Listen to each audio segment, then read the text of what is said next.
I feel like your true heart desires and your actions weren't aligned for the longest time, and it was your ego that was separating them both. Because there was a lot of times where you would speak from your heart and say we, but then your actions would take over with I. And that was really hard for me, because I'm like, you say these things, they sound nice, but the reality of you actually following through on them is not happening. And only you are getting in your way with that.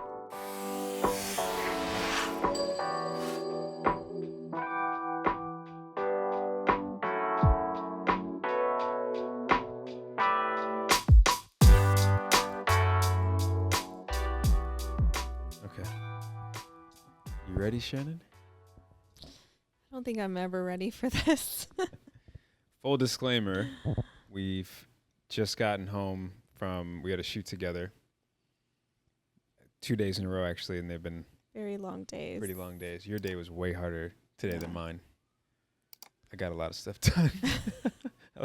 like prep for this episode. I was able to This was the first time that I didn't even have a second to sit down and be on my phone or do anything on my laptop. Yeah. You were really busy. They had me nonstop.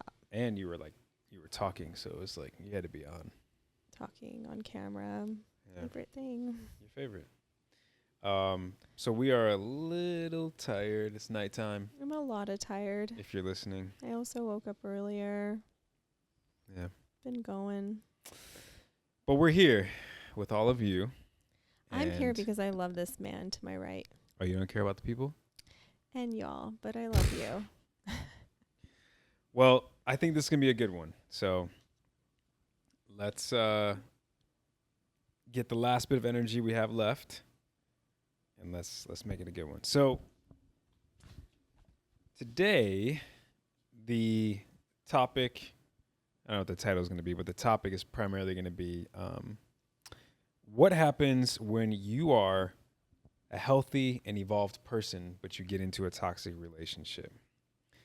I find that quite often in my consultations. Mm-hmm. And as I have very much so documented throughout these 3 seasons, I was the toxic one.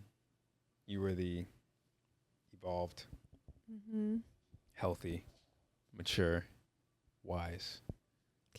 Probably because your age, since you're older. The wise one.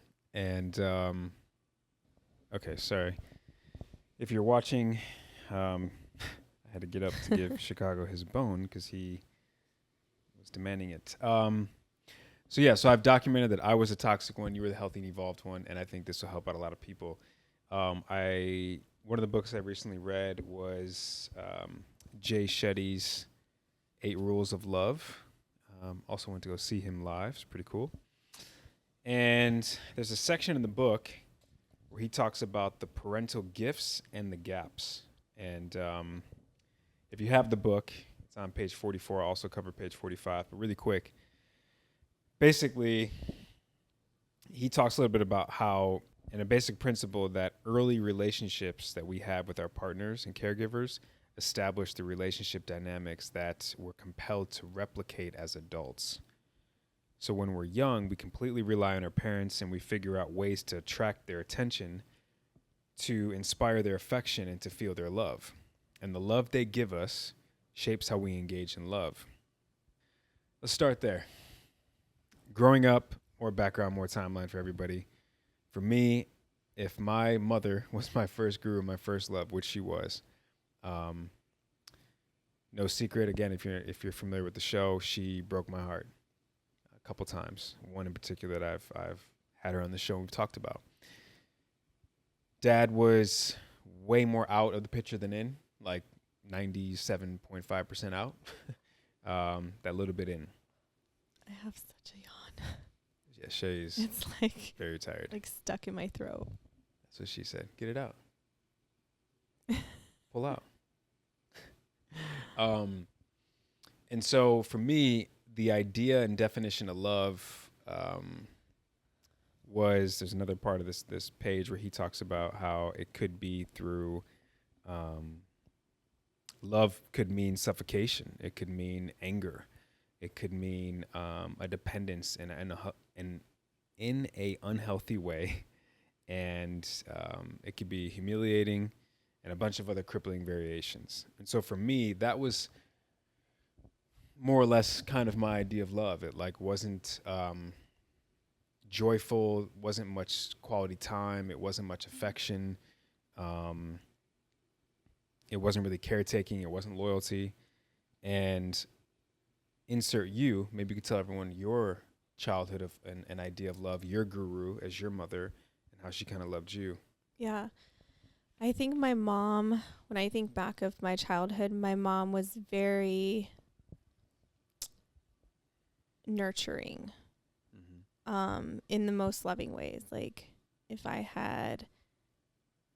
hurt myself, if I got sick, it's like she would spend her day catering to my every need, and was so soothing and just nurturing. Yeah. So I think also what I saw, like I grew up with like other, where I'd spent a lot of time with like my godparents and just like the dynamic in their family. So I think like absorbing all of that in as well. And my godmother was also very much like my mom, very nurturing. Like, she was somebody that you just like could lay on the couch with and she would just hold you and you would just feel completely safe. Yeah. So and that's how my mom was too. Did you ever feel that way or get that from a man? No. See, that's interesting to me. I was actually thinking about this. We were having dinner right now, and I was trying to prep for the episode. And I don't think we've ever had this conversation. So, actually, not from a man, but I would say my aunt's son, who's older than me. I was very, very close with him growing up. But did you feel loved? Definitely felt him? loved. Yeah. Okay. Yeah. Okay. Yeah, because I was thinking. And protected. Okay, great. Yeah. Yeah, we've never talked about this, so you're welcome, everybody. As this will be a pretty raw conversation, but there's moments in our relationship, our marriage, where I don't feel like you crave my love as a man, not like me, your husband, Justin, but like as a man. And when I have those feelings in those moments, I think, well, it makes sense because you never had it from a man. So like you don't know what you're missing out on kind of thing. I think for me and my craving for love for you and from you, as it was very much so at the forefront last September when we were going through our issues, and I wrote that in my letter to you, I had the ever so small sample of what that was like from my mom. And how I still remember it, blows my mind. Maybe because there was so little to compare to, and I crave that from you, wanting to fill that void. So for you, I don't even like the void is there, right? I mean, if it's okay to say you don't have a relationship with your biological father, you never did. I mean, not to a degree where I feel like he's, it's more like I get a text message on my birthday every year, and that's it. Yeah, but I mean, how many times have you seen him in your life? Yeah, my adult life, my child life. I still remember the day that my mom was like, "Do you want to meet your dad?" I mean, even that sentence alone, I think, speaks volume about your relationship. So when we can leave it there, I know it's personal. So all this to say, I'll be honest with you, I struggle with that. Sorry, let me be more specific. I struggle with, everyone wants to feel needed. Yeah. Not needy, but needed, right? And not dependent, but it's nice to have. So I struggle with that because at times I'm like, man, she doesn't need my love. This masculine male version of love, like you could do without, because you've done without. And I struggle with it because as I've really dug deep within myself these last couple of years and like became more self-aware and evolved and so on and so forth, I have this newfound love that I love, and I only want to give it to you. Yeah. But I feel like I don't know how.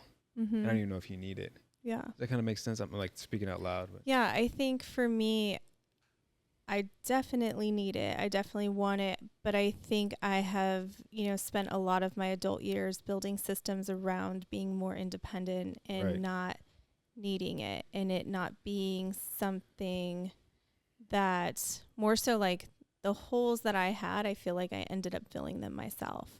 So when it comes to you, I think a lot of that has to do with in the beginning when I tried to need it from you, you were very you were like a wall, like a stone cold wall. Right. And it is very, very recent, like literally like less than a year. Yeah. This new like softness that you have to you. So I think it's just, I'm just now entering into that and seeing it, and not just seeing it in glimpses, but just consistency. So I think it's just with time is going to be where I'm going to trust it. Yeah. But yeah, that's what I would have to say to that. Okay. That makes sense. I mean, yeah, because it is very new. As I'm still trying to navigate it, I think it's like, I feel like I still need to practice it before I practice it to perfect it. Right. And I really want to practice it with you and on you. But again, I don't feel like a safe space or a welcoming space to do that from you. I mean, I definitely have come a long way. Like even just the small incident that I had this morning, like normally I wouldn't have opened myself up to bringing you in on that, and I would have like just went through that by myself, and I, completely let you in, and I allowed you to give me your words of wisdom and, whatever advice you had or comforting, whatever it was. Right. And that was even like in the moment while you were speaking in, comfort or love or just like having your back. Yeah, having my back. It was like that's a building block that is like showing me like, okay, like I could trust him. Because I remember having that in that moment, like, wow, one, I'm proud of myself for like opening this up to you in the moment that it's happening and feeling so comfortable to share it with you and allow you in a space with me that was very vulnerable. Yeah, because even you had an incident last week and it was live. You were on the phone and found out some stuff that was very upsetting to you. And I was surprised in myself that like my natural instinct was to hold you, which, sorry for everyone's like, why is that a shocker? For me, again, I when Shay's explaining, she had multiple people in her life that provided a safe space with her and held her. Like, I don't even know what that is. I had one grandparent growing up, and she, bless her heart, is not that way. I didn't have the grandma who baked cookies, and no. So I don't know what that feels like. So for me to come up with it all of a sudden on my own, I was like, who the hell is this husband version? Like, great. And I came to you, which is me being vulnerable in this way, and you legit pushed me away. I know it wasn't intentional, but like you physically like moved me away from you, and I was like, oh shit. One, because, we were in such a public place and I was already breaking down in tears. And the worst thing you could do when someone's going to cry is hug them, because it just like would make me cry. If we were home, it would have been a completely different story, but I didn't want to cry in that public place. I wanted to kind of just like talk about it, but not feel so emotional about it, and I was still processing everything. So I think I was still trying to dissect what just happened with you. And the last thing I wanted to do was just cry about it. I just wanted to process through it first. So I think when you hugged me, it was just, I didn't mean to like push you away. It was just like, I just had more to say about it before I wanted to kind of like allow it to like affect me in that kind of way. Yeah. And I would rather go cry about it somewhere more privately. But you did it alone. Well, I mean, I would have done it with you if you would have came, but you were still, shopping. We were at the mall, by the way. Yeah. You were still shopping. So it's not that I wanted to do that alone. It's just that I just didn't want to do it in a public place. It seemed like you wanted to do it alone, because while we were still in the store, you're like, I'm going to go, and you left. Yeah, because I just was like... Yeah.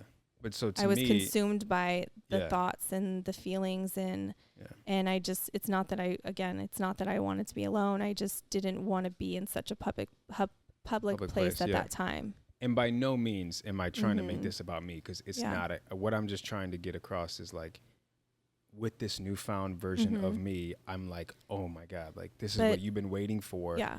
I finally figured it out. Like, totally. Here you go. Like, and I'm like back paying you. You know what I mean? For all these years. Well, I mean, and I should have kind of brought that up, because I know that for like, if that was something that you do on the norm, you wouldn't have felt the rejection that you did in that moment, because it's something that you very much do very regularly. But because it was something that was so new to you, where you were already feeling like you were stepping outside of who you normally are, and you're showing up for me, and like, you're going to feel the rejection more no matter how I would have done it, you know, even though it wasn't towards you, but because you were doing something out of the norm, going out of your way, or, you know, whatever.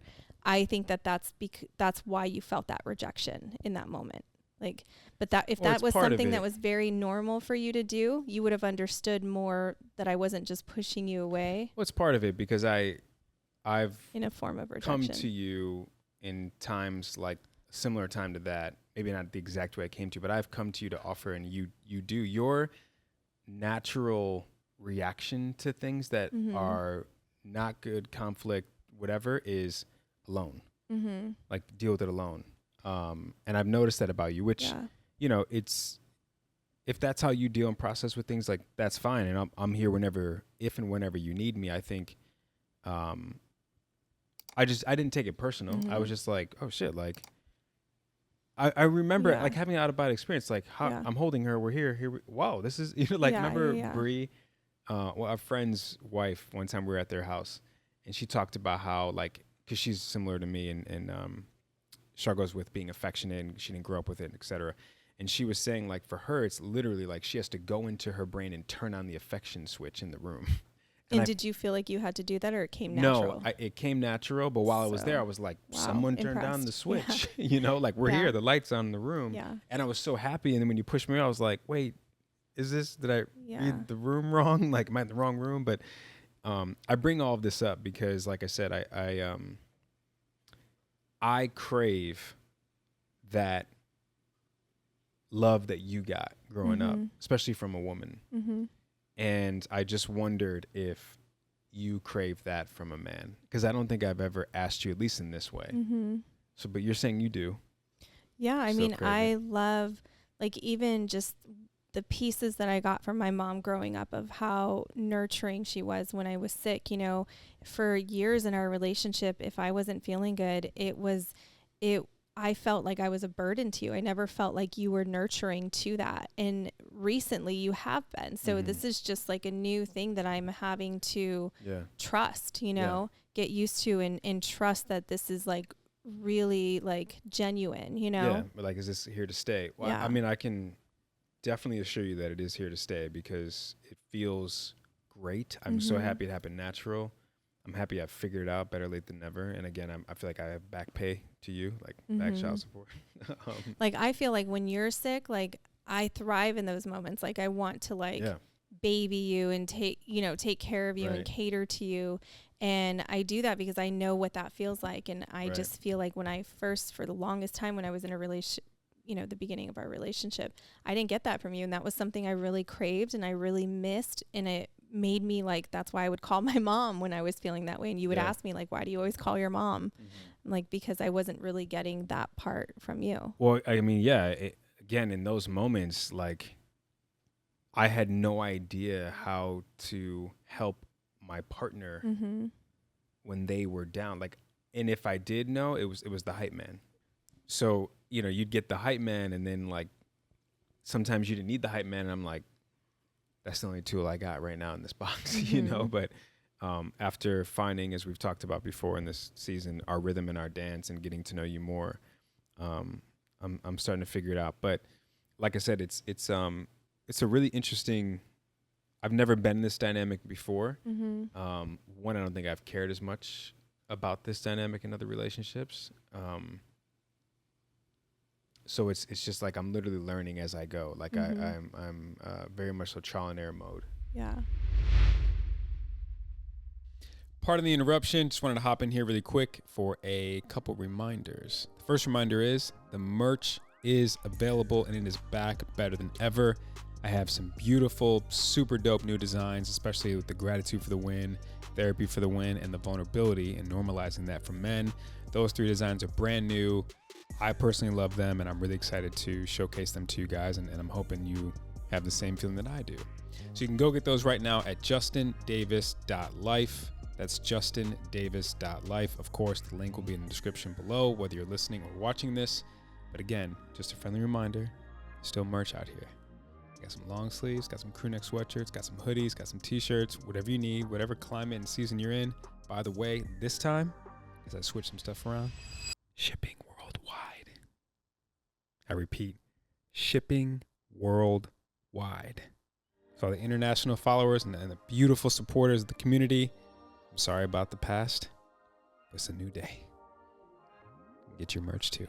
It costs you a little pretty penny because shipping overseas apparently is crazy expensive, as I came to find out. But nonetheless, we are now shipping internationally. So justindavis.life, go get yours, support your boy, and spread the message.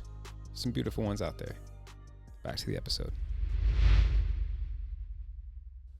Okay, so let's get back into the book because I think this is, I think we're really onto something. This is going to be good. So there's another part here, same chapter. It says, unless our childhood experiences were traumatic, and often, even if they were, we tend to view them as normal.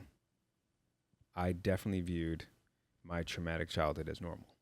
I remember close friends of mine when I go to their house and it was this beautiful family dynamic. I thought this was like TV. I was like, how is this real life? Do you guys ever fight or like are there things thrown across the room? Like doors slammed? Like what's happening?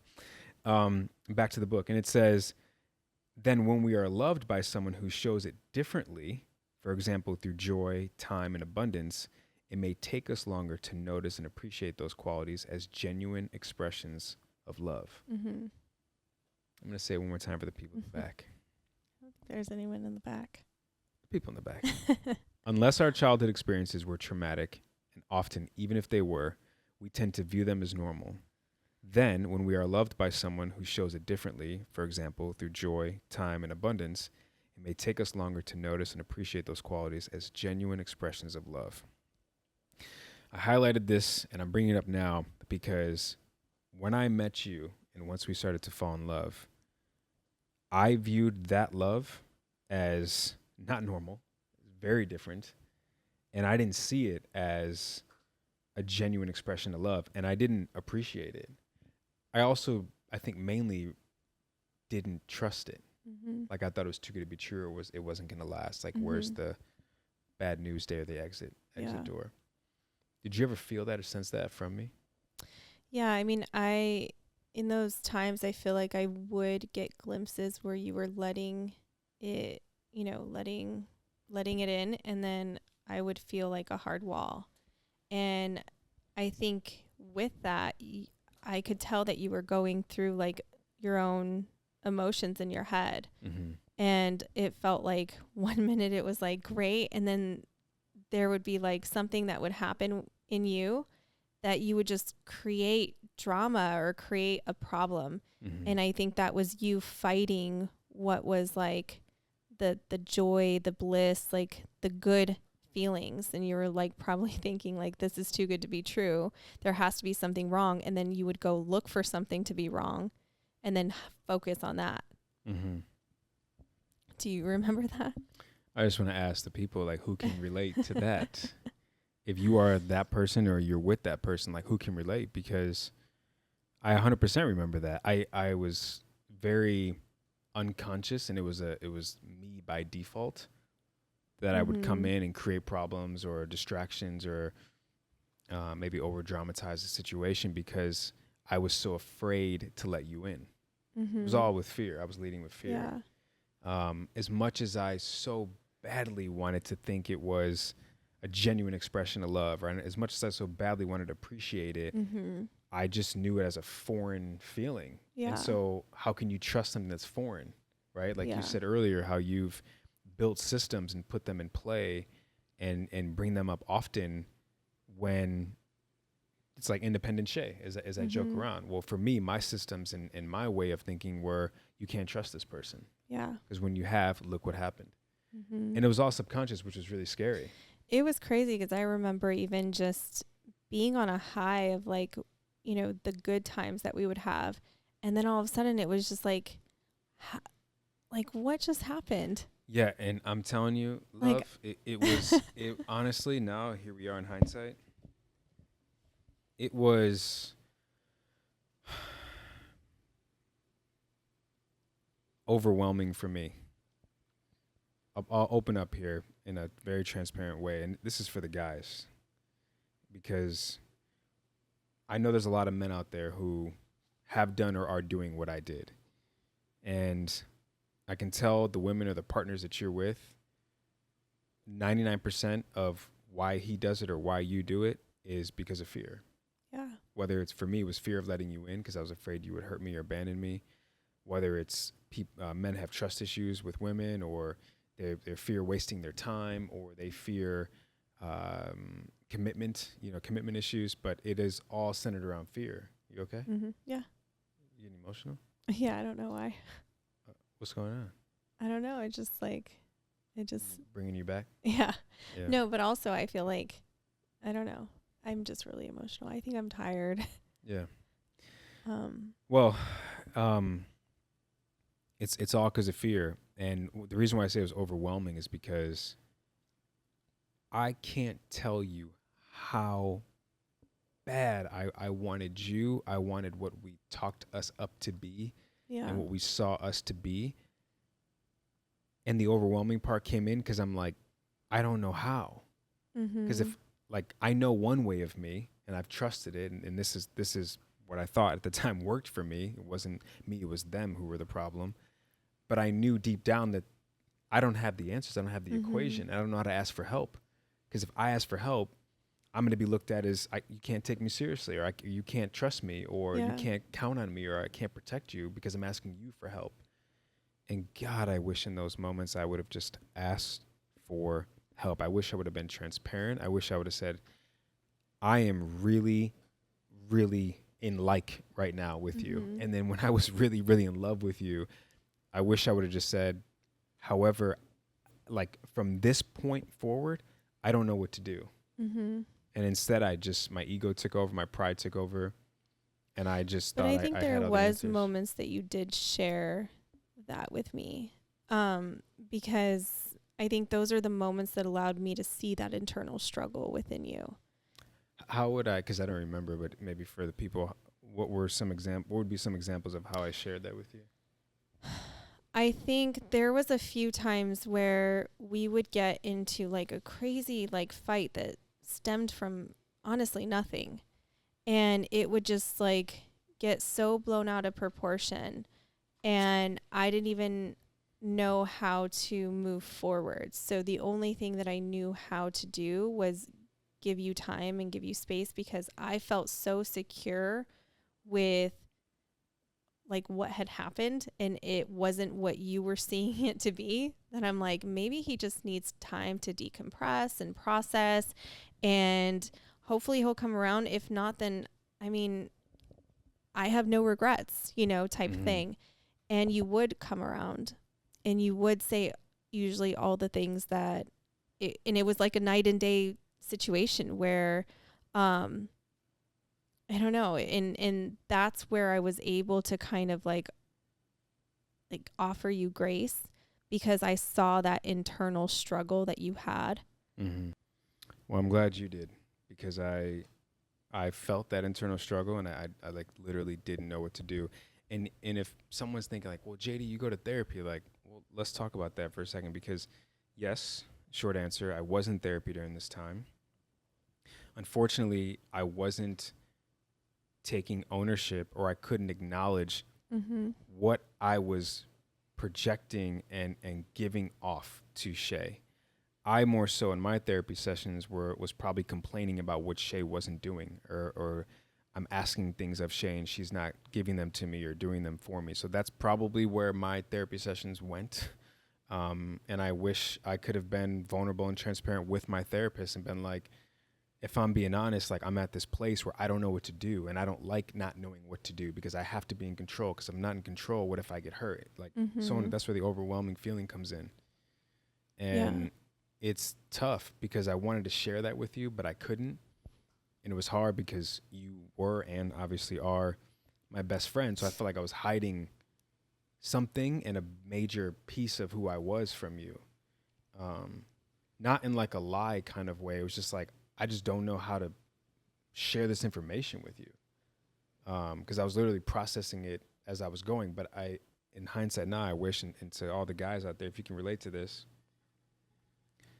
if you have someone like I do, don't make the mistake of not utilizing your resources accordingly. You were a resource all along, sat right here with me every day, day in and day out.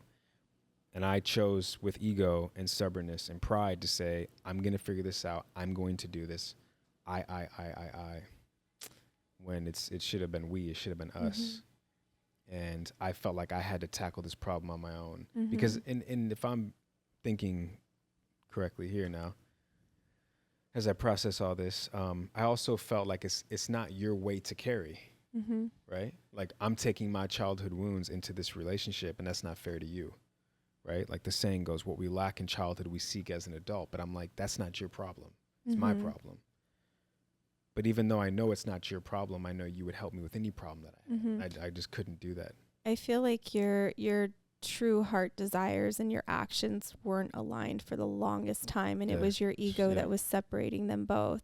Because there was a lot of times where you would speak from your heart and say we, but then your actions would take over with I. Yep. And that was really hard for me because I'm like, like you say these things, they sound nice, but the reality of you actually following through on them is not happening. Yeah. And only you are getting in your way with that. Well, not only did I not trust you, but I didn't trust myself. Because like I said, I had never gotten to that part of the game before, you know, like I mean, to the level of that game. I don't think you trusted yourself. I don't think you loved yourself. No. I think you knew you were a facade on the exterior. Yeah. And you were afraid for people that got close to you to see who was really underneath all that. Right. But I don't even think you knew who was underneath that. But if only you knew that what was underneath that was something good. Right. But I think you were afraid of it for some reason. Yeah, actually, I took that note here. Maybe it's I got it from... Did you just open my phone with my password? Yeah. Oh, sure we are now. Oh, yeah, I actually got it from the Jay Shetty book. It's page 62, and I took the note of, you attract what you use to impress. Again, you attract what you use to impress. And so for me, I was attracting women through my persona and charm and looks and who knows whatever else my game was back then. And I wrote down this note of, but eventually Shay discovered the real me. And I said, you can only put on an act for so long. But I don't even think it was like, what I discovered were the broken like layers of you. Yeah. You know, but I don't think like the core of you, I think the core of you didn't even know. I think all you knew was your traumas and triggers and, you know, disappointments and all of that. And that's what you were afraid of people seeing. But it's like kind of like the onion, you know, you have to peel back the layers. And it's like maybe like the first 10 layers were bad. But once we finally broke down to that core, that was, I think that was what you were keeping sacred to yourself. Yeah. And I think, I was just afraid to get hurt. I was afraid. I was just leading with fear. But yeah, you're right a little bit ago when you said, I didn't love myself and I didn't trust myself. And the reality is you have to give yourself first what you want in a partner. And I just wasn't doing that. Yeah. I felt entitled to just receive from you without even earning. and I wasn't giving it to myself. Oh, man. But I think what you were protecting was the part of you that was pure, the part of you that was pre the heartbreak from your mom, you know? I was just going to say, I think the last time I gave that to anybody, it was her. And she didn't receive it the way I had hoped she would. So it was hard for me to say, oh, it's okay. I'll just, give it to someone else. No problem. You know what I mean? Like, that broke me. That, like, crushed me. And I must have, at that point in time, made a pact and a vow to myself, like, cool, well, never again. This will never happen. I will never feel this way again. I don't care who comes in the way. I will never feel this way again. And if there's people listening or watching thinking like, well, then how come you? Like, how come Shay? Yeah, because, I mean, that's what my question would be. And I think I asked you earlier, like, I'm sure some of your exes offered you that same kind of, like, love, nurture, and support and patience and grace that, but I think that I don't know. I don't think you were in a place to acknowledge it within yourself, or... Yeah, I think that... Or maybe the communication between you and them wasn't really... Number one, I mean, you got to remember, like, for context and timeline, like, I was in a very serious relationship starting at the age of 22, 23.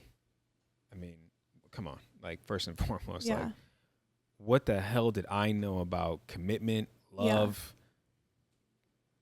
faithfulness, for that matter, at 22, 23 years old. Trauma, you probably... Trauma, healing, what? No. Yeah. So, first and foremost.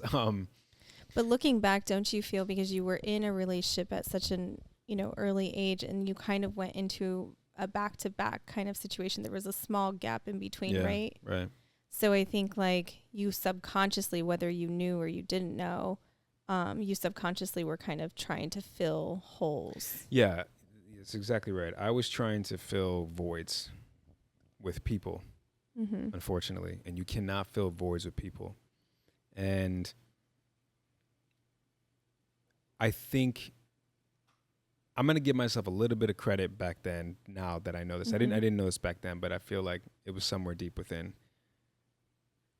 I think I was looking for a person to fill my voids, even though I knew deep down that they probably couldn't, but I was too afraid, ashamed, or scared, or ill-equipped to deal with the voids on my own, to really look in those mirrors, face those traumatic battles, heal those wounds, repair those scars.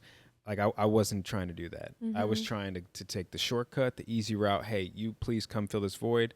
And they would fill it for a little bit, and then the void would reappear, and I'm like, what's the problem? And that's when that happens for a lot of people. I don't know your situation, but that's where men start to cheat, because in those moments that they, like, fill the void with, like, whoever the girl is, or whatever, or any person, it doesn't have to be a girl or a guy, whatever, whoever the person is trying to fill a void, and it is temporary, it's not going to last long. And then when it doesn't last, all of a sudden they're trying to, like, they're like, okay, so then they start reaching out to somebody else, Or, and a lot of that is because they're trying to find the distraction again. Yeah. Because now once they've committed to something, the distraction is gone, and now they're faced to fix those problems.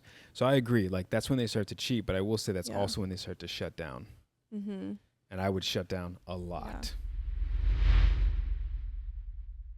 Pardon the interruption, part 2. Right now, I wanted to come in and talk about what you continue to hear me talking about throughout this episode and this season, which is the consultations that I offer. Consultations with JD may or may not be for you, but if they are for you, or you're thinking, can they be for me? Let's go over what entails a consultation with JD. First off, it's one-on-one between you and I, or you and I and Shay, if you'd like, or better yet, you, your partner, me, and Shay.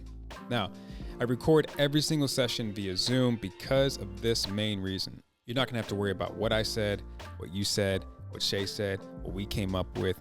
You can just focus, and when I send you the recording after the session's over, you can play the recording back, listen to it, watch it as many times as you'd like to soak up all the information that we got throughout that session. Lastly, I'm going to read a couple of different reviews that I've had from my clients I thought I'd share, just again so you can get an idea of what's the session like with JD. My consultation with JD was a great experience. He allowed me to see my situation from a different point of view, which was very helpful, even more so than my therapy sessions. Sessions with JD can't be described in one word, so I'll use a few. Informative, understanding, deep, sobering, realizing, inspirational, kind, and growing. He shows up just as much as I do, if not more. It's a safe space where I can be myself. He will challenge you to help you grow at your own pace. And you wouldn't think that someone who doesn't know you at all can help you learn about yourself in just a couple sessions. JD is an incredibly skilled coach. He has such an easy way of connecting with you and making you feel seen and understood, yet he isn't afraid to challenge you and hold you accountable. We got right to it our first session, and I walked away with tactical next steps to take towards my goals. You get the sense he has really done the work for himself and is excited to share with others. I can't wait to work with him further. So again, a couple beautiful reviews from some amazing people, ones who I really admire to show up to do the work because it's not easy. But again, you don't have to do it alone. So consultations with JD, the link is in the description below. I'm here when you're ready to get to work. Back to the episode. But yeah, I mean, these did you miss your mouth? Yeah. Because I was trying to be like so listener Shay just drinking some water and microphone. Mr. Mouth. But yeah, I mean, I would definitely shut down and I would be like, okay, well, next. And it would be the cycle all over again and all over again. And so back to like you, like why you, right? And why this version of me that came out with you. I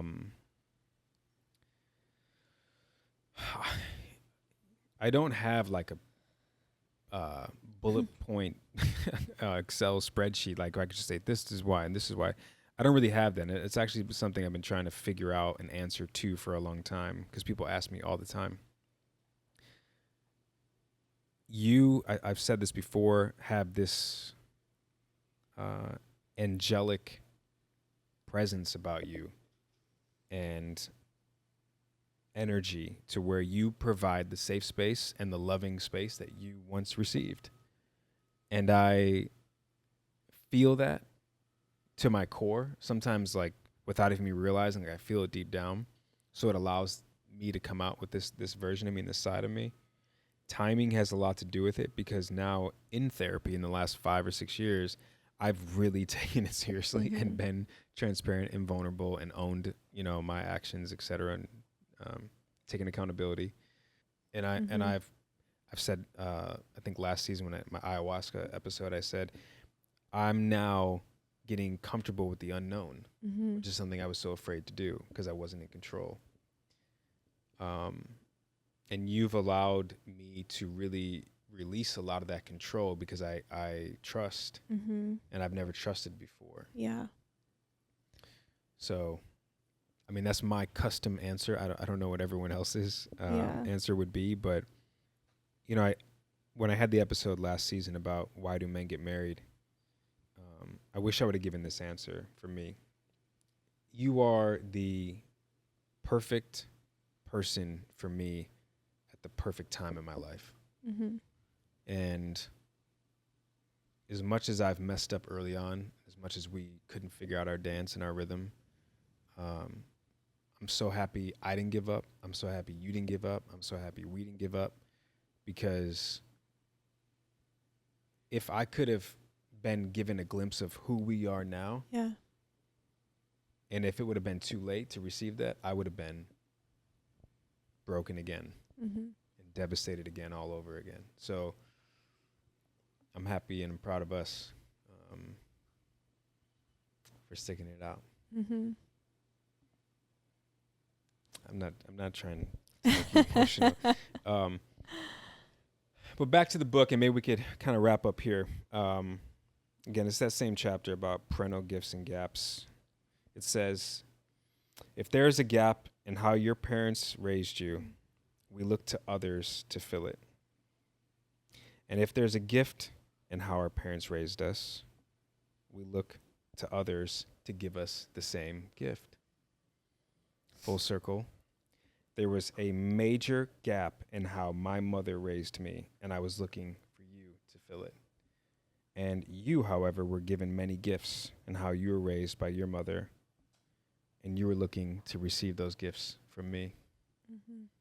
And isn't that ironic when we look at it like that, in this simple form, in this simple concept?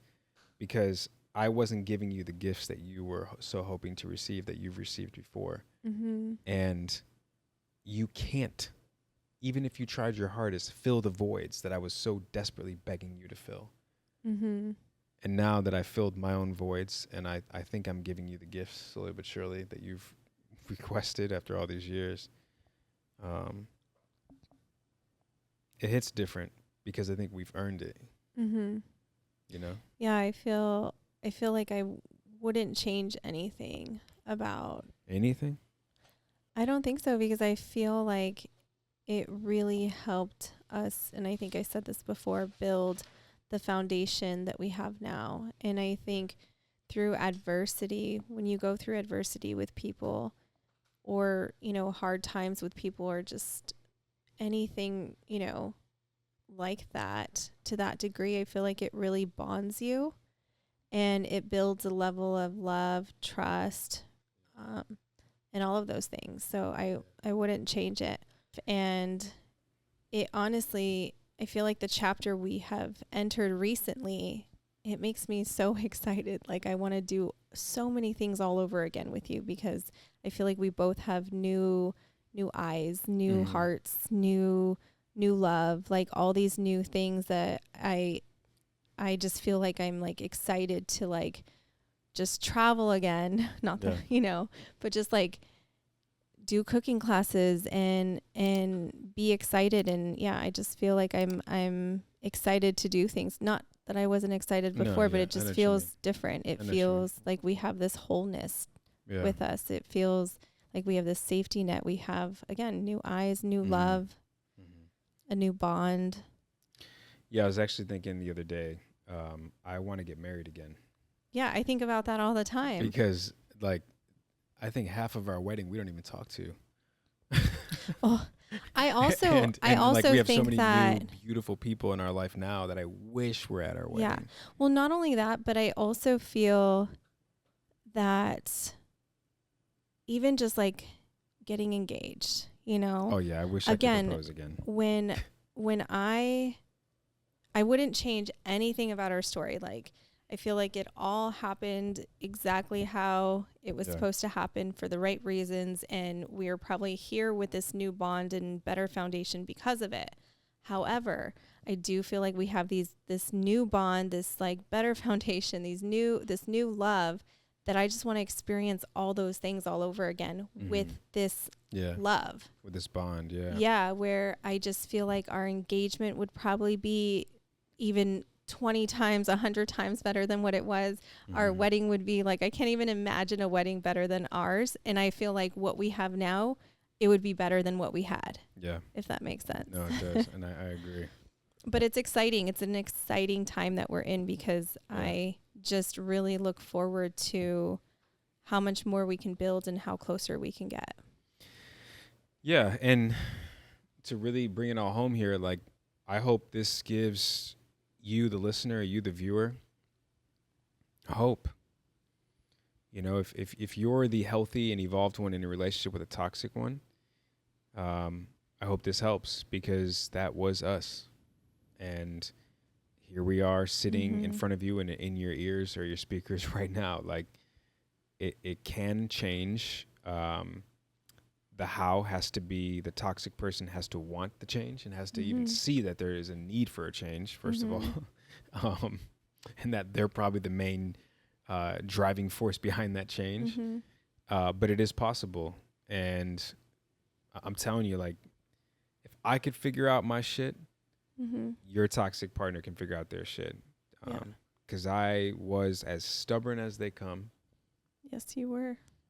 Hard-headed as they come. Yes, he was. I mean, you name it. Like, I was that guy, sadly. So there's hope. I think I'll say that one of the things that I feel like really works with us is when you do have those moments, and you probably still have them, you probably will always have them. I think what helps with our dynamic is I give you, and I think you wrote it on a Post-it recently, I give you the space to figure it out. Yeah. I allow you to navigate through those moments and kind of come around on your own. Yeah. I think I've said this to you before too. Like, you're the fire extinguisher to my fire. Yeah. A lot of times, where I've been in relationships where they are the gasoline tank to my fire. So. And what allows me to do that is I do trust you as a person. I do feel like you have a good head on your shoulders. You have a great heart, and I feel that once you're able to, like, you know, that light bulb go off or that click to happen, you'll come around. Yeah. And that's a testament of your secure attachment style, though, because if it's a anxious attachment style, you probably got the gasoline tank and wanting to just drill it in you, like you just want to dump it over the whole fire and let this shit burn to the ground. So, and then have makeup sex to make it all right. But anyways, I hope this helps everybody. Love you guys. If my energy is like. No, you were great, love. You were great.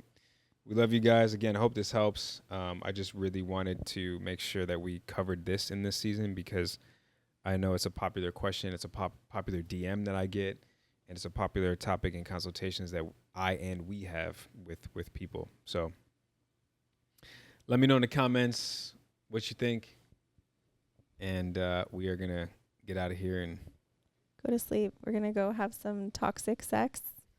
Yeah. Or not toxic. Just kidding. We're going to have some tired sex. What is tired sex for us? I don't even know. Is tired sex the same as lazy sex? I don't know. I feel like we don't really have a lot of tired sex. It's just like. We've had some tired sex. Yeah. There's a certain position we have tired we sex. But we found that that's like a great situation for you. Yeah. Anyways. Oh my God, cut that out. See ya.